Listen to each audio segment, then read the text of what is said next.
Azteko, badago, bai, non dagoen kokatuta, sarbidea. Momentuan ikusezak zuen bezala, bi banner handi jarri ditugu, sarbidea erresa izan dezazuen, eta bestalde, hizkuntza baliabideetan sustapena atalan egongo da, baina baita ere, argitalpen digitalak direnez, argitalpenen atala ere, bere sarbidea daukate, eta edukiko dute beti, 3 bertsioekin.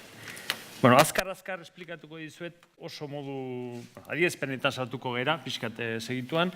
Pixkate digitalizazioaren xede nagusiak zintzuk izan ziren. Oso garrantzitsua zen guretzat jatorrizko obren izaera eta egitura mantentzea baita ere bertsio elektroniko hauetan. Ze obrak egituratuta dauden modua oso garrantzitsua da, bata zinbestean. Baita ere bestalde, paperetik aratago joan nahi genuen. Hau da, ez genuen bakarrik testuak online jarri nahi, testuak online jarri nahi, baizik eta nahi genuen gehigarri bat jarri. Eta gehigarri hori zer modutan, testuaz gain beste informazio gehigarri bat eskainita, egileek landu zutena testuetaz gain, eta bestaldi ere kontsulta bide berriak eskaini testu hauetan, ezta? Eskumen ikusten duzu, izan daitekena Euskaltzaindiaren adierazpenak publikazioa, hizkuntza zuzenbideak egitura oso antzekoa dauka, eta ikusten duzu, ezkerreko menuan 3 bloke edo. Bata da, testu osoko bilaketa, oso azkar azalduko dizuedana gero dago, navegazio klasikoa izango litzatik aurkibidearena, eta gero, Gotzonek esan duen bezala, 2 liburuak 3 formatutan daude, eskuragarri oso osrik. Bata, online konsultau, beste bat, EPUB formatua dela irakurgailu elektronikoei begirako publikazioa, edo sakeleko telefonoi, eta 3. PDF-a gehiago imprimatzeko, edo zergatik ez pantailan irakurtzeko.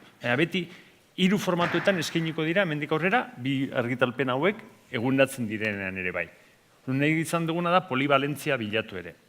Orduan, navegazio klasikoan oso azkar jongo era, ikusten dugu, testuak hor bertan daude, adierazpen guztien zerrenda bertan dakagu, ordenatuta, lehengo liburuan bezala, adaptazio txiki batzuk egin ditugu, adibidez hemen, hori esaten dizuena. Informazio gehigarria gehitu da, lehengo papereko liburuetan ez zeudena. Hau da, testu bakoitzak zer lokoa den, zegaikoa den, ze testu mota den, zein den jasotzailea eta emailea, erakusten da, lehen paperan erakusten ez zirena.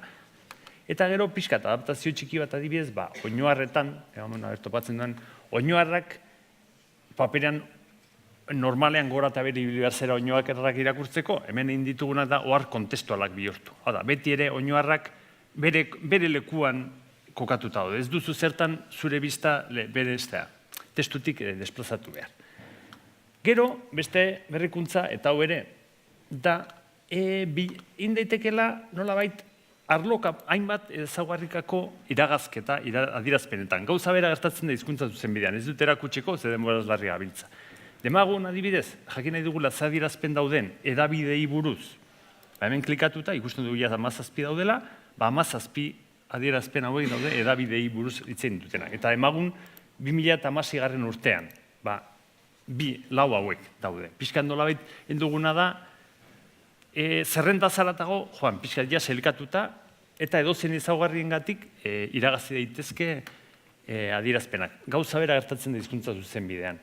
Eta bestalde, bilaketa testuala dago. Bilaketa testuala, esango bilatuko dugu Nafarroa adibidez, bilaketa testuala ez da pixkat, esango genuke, itzoietan esan da uordena. Hau da, nik itzat bilatu eta estriktoki itzori bilatzen duena testuan. Alde batetik, jarritako hitzaren deklinazio guztietan bilatzen du, hemen ikusten du gabiz Nafarroa bilatu, eta lehen testua da Nafarroako gobernuari, eta beltzez ikusten duzue, testu inguruak erakusten ditu, eta baita ere, hitz horren deklinazio guztietan bilatzen du. Eta emaitza hau ere iragaz dezakegu, nolabait maila batean. Eta hori bakarrik, nik idatziko manuke, adiez, Nafarroaren baita ere bilatuko luke. Esan nahi dut, edozein hitza bilatuta testuak topatuko ditu. Eta ez bakarrik, ez bakarrik jartzen den hitz estriktoa.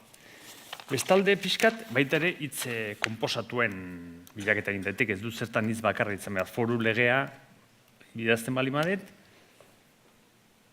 ikusiko dugu, baita ere topatuko dituela, eman diot bilaturi? Ez diot eman, markatu. Topatuko dituela testuak, eta hemen gauza bera. deklinazio guztiak, eta gauza berak gidoia deozkidoi jarri, nolabait, gauza bat utzi da zuen gauza eta ipatzen hizkuntza zuzen bidean. Hizkuntza zuzen bidean, badago atal nolabait gotzonek aipatu dena da, kontzeptuen eta esaldien aurkibide bat dago. Paperean zerrenda soil bat da, elektronikoan hain deguna, nolabait, zerrenda izateaz gain, testu guztietan, deman usatuko gara, bazea, edozin testutan. Honetan bertan, nazu batuen gutuna, hau luzea da, beti ere, azpian, testu bat erakusten dugunean, testu horretan landu diren kontzeptu guztien zerrenda erakutsiko da, eta baita ere, kontzeptuen, landutako kontzeptu guztien zerrenda erakusten da. Adibidez, demagun babes estatusari buruz ze testu hitzein duten jakin dugula, nahikoa dugu, hemen klik egin da, ikus dezakegu, bi testu hauek, bostiru bat eskoldetako edo aurreko hizkuntzen Europako gutunean, eta eskoldeko edo hizkuntzen Europako gutunean ere, beste bertso baten ere, hitz egiten dela. Nolabait, orduan, hau izan da berrikuntza. Piskat honekin, azaldu nahi genizuen ez dela bakarrik, ez ditugula bakarrik testu soila jarri, baizik eta nolabait, endena da egiturak eta nolabait, baita ere informazioa topatzeko bide berri bat landu, nolabait. Ez dela bilaketa soil bat.